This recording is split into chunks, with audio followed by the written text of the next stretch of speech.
Good morning guys! Happy morning! Maulan-ulan pa rin na umaga dito guys. Ayan, mas maliwanag pala pag binuksan ko yung bintana.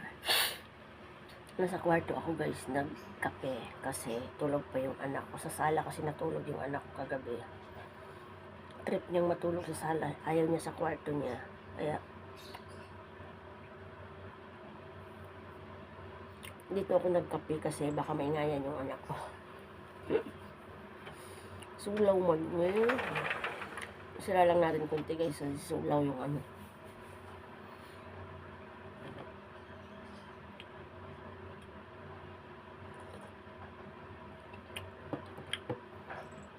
Sa sala natulog yung anak ko. Eh pag nangangawa ako nun baka maingayan. Kaya dito ako sa kwarto. Sobrang busy ko kahapon guys, sobra.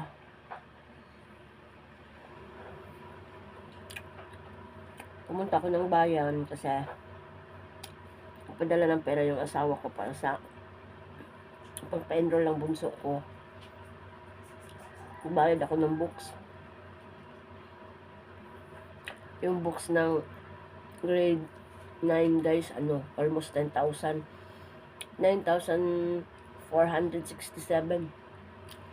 Bayad ako kahapon, nabili ako ng supply sa mga bata. Tapos ngayon na naman magka-cover naman ako ng libro. Gumawa ako ng sticker kagabi para pangalan sa book.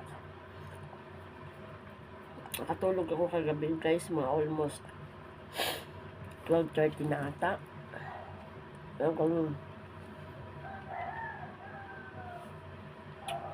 Yung notebook niya guys, wala ko kasing pin ito ang nagawa ko. Sticker na lang. Piniprint ko. Kasi gumagawa ako ng guys, yung sideline ng anak ko sa school. Ibibenta niya ba yung mga keychain, yung lagyan ng sticker, yung mga ganito guys. Kaso lang yung nagawa ko kagabi, andun na sa anak ko, dinala niya sa kwarto kagabi kasi ginawa niya yung sample sa mga classmate niya. Ganyan guys, yung mga ginagawa ko. May bahay nito na design. Nilalagyan ko lang ng pangalan. Anong year sila, tapos pangalan. Tapos binibenta niya sa school. Parang sideline niya ang kita sa kanya. Para may extra naman. Pero ako ang gumagawa. Lalo na busy ako kahapon guys. Hindi ako masyadong nakapag-upload.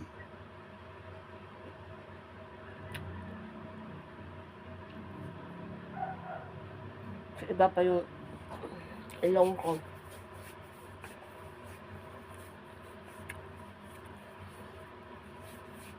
Napuyat pa ako sa pusa ko guys kasi gustong tumabi ng 2 pusa. Ewan ko, ngayon lang naman yan sila gustong tumabi. Dati ayaw naman nila. Hindi naman ako sanay kasi may katabi. Ngayon tumatabi talaga. Lalo na itong maliit kong pusa. Ayaw ko sanang masanay siya ba nakatabi. Kasi yung balahibo, ikain pa naman yung asawa ko.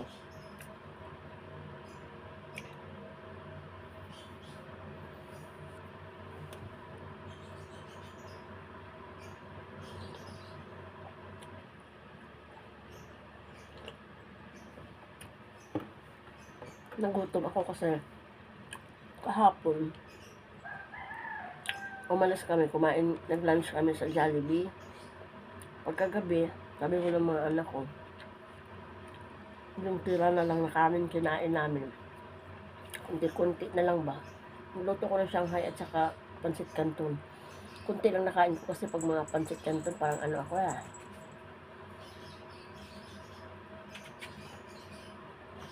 Tapos yung kanin namin guys, kunti lang. Hati-hati namin kasi tinamad na ako magsaing. Nagutom tuloy ako. Alas 4 pa yun, parang tumutunog na yung tiyan ko. Diba, pag nasanay pagkain.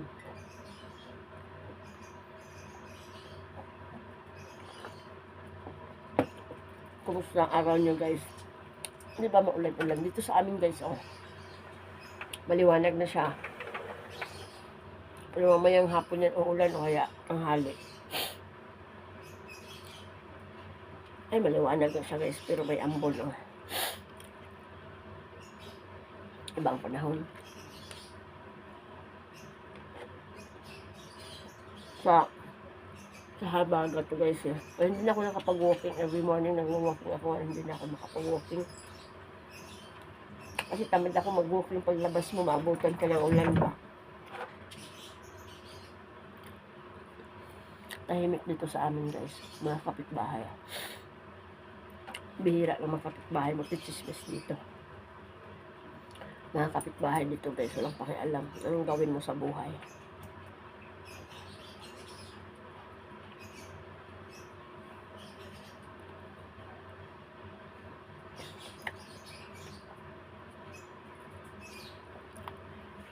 Mostly kasi sa mga tao dito, guys, working. Kaya walang pakialam.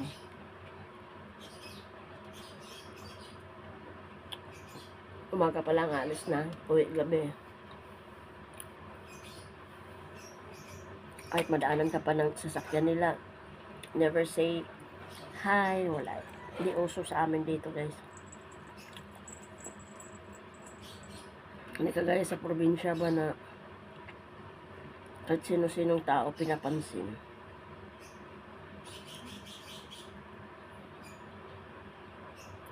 Dito walang pakialam.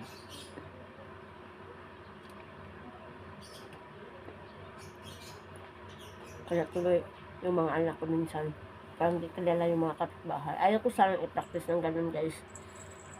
Kaso lang yung kinalalakihan ng mga anak ko, reality, nakikita nila. Kaya yung mga matatanda na dito, kilala ko na nasa harap, yung mga malapit-lapit lang dito. Lagi kong sinasabi sa mga anak ko, kasi minsan nung lumalabas yung mga anak ko, mag-school, mga ganun. Lagi kong sinasabi sa mga anak ko na mag-bless. Kasi mawawala yan eh. Sabi ko, pag matanda sa inyo, nakilala nyo na noon dito pa nakatira, mag-bless. Kaya lagi kong sinasabi sa mga anak ko yan.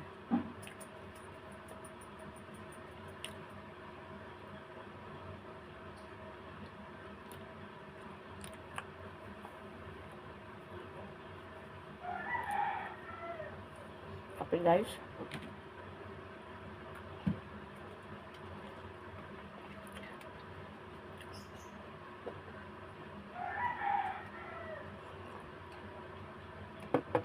Salamat, guys. Happy morning, everyone. God bless us.